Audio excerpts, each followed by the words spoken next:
Welcome back to Education Matters. Did you correctly answer true?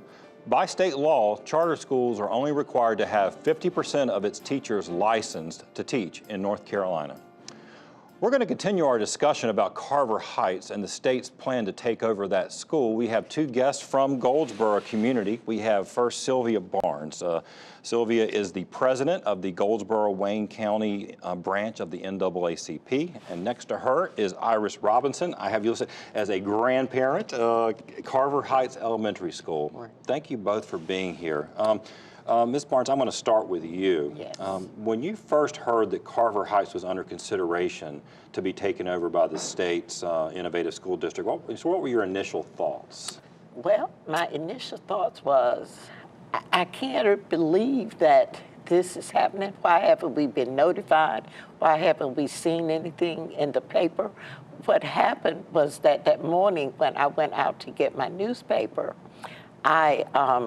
right on the very front page, it said, that they had met with the school board, Dr. Eric Hall, and I was reading the article, and I reached down and grabbed my cell phone, and I called one of the school board members. I said, what is happening here? And he said, well, it happened at the school board meeting on Monday. He came and told us what was going to happen. And I said, well, what can we do? And he said, well, you all need to get as involved as you can be. And so we immediately started going out, making some flyers, phone calls, calling people, telling them that the meeting had already been set. So we were working just as hard as we could possibly work. And that was the meeting that that Superintendent Dunsmore just mentioned, right? Yes. So which was actually a fairly hastily called meeting. Yes, it was. Okay. Well, Ms. Robinson, let me ask you, I guess similar question. You got involved. How did, as a parent, grandparent, children at the school, how did you hear about it? Through, I believe it was Miss Sylvia Barnes and other people in the community. But my reaction was, here we go again. Right, because this isn't the first time that Carver Heights was actually looked at. I mean, has the community been engaged in this process of evaluation and looking at the school? I mean, there are challenges at the school, but have you been involved as the school? I mean, has the state brought you in and asked you what you think? The state hasn't actually brought me in, but I see myself as an advocate for the children in all the schools in Goldsboro. I look at the phrase, reach one, teach one, and I will continue to advocate for the children in the schools and the teachers. Right. Now you attended, I'd like to hear from both of you. You both attended the town hall meeting. I saw some of the news coverage. Sort of what was said and sort of what was the reaction? Maybe I'll start with you, Ms. Barnes. How was it presented and sort of how did it go over? Well, I think that in my when I was there and looking at it and seeing the individual people that was actually there and coming in, they did not do a good job of explaining what was going to actually happen. They said this is what is going to happen, not the possibility.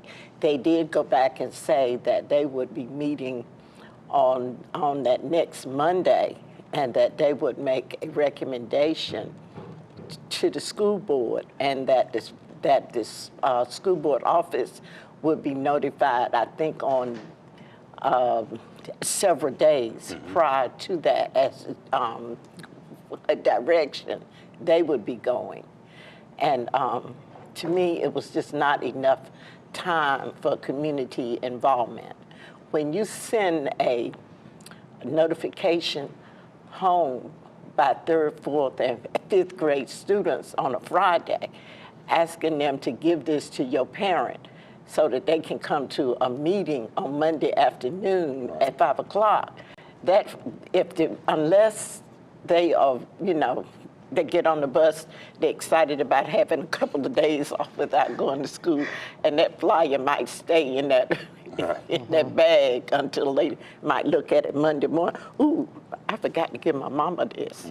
And mama's already gone to work, Right, you know, or right. something. What is they your, don't know. What are your concerns about when you heard about it and sort of now? I mean, now that you've heard a little bit more, what are you concerned about as a parent, grandparent? I don't really believe it should happen. The teachers I know at Carver Heights, because I interact with them as much as I can, they're doing a great job trying to get the children on track. They're my teachers, as well as those children's teachers.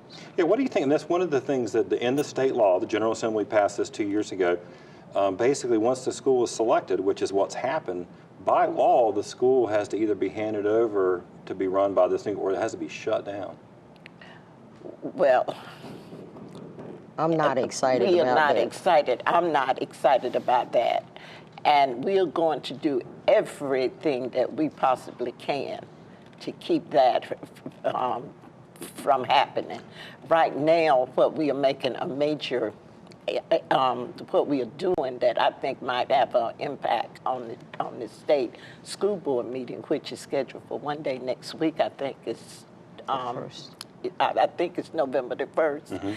We want to take people to that school board meeting so that they will see that we do not want this done. We are going out every day, knocking on people's doors, asking them if they will sign this a petition. Okay. Stating that we do not want this. We realize that everybody can't be in Raleigh. People have to work, different reasons why they can't be there. But we feel like that we need to make a noise, and a loud noise, saying that we don't want this. Last word from you. Do you feel like your voice is being heard? I feel it is. Okay. I've been encouraging parents that are saying, we're moving out, we're leaving Goldsboro, we're leaving Wayne County, but I encourage them to stay and fight, because that's not going to solve the problem. All right.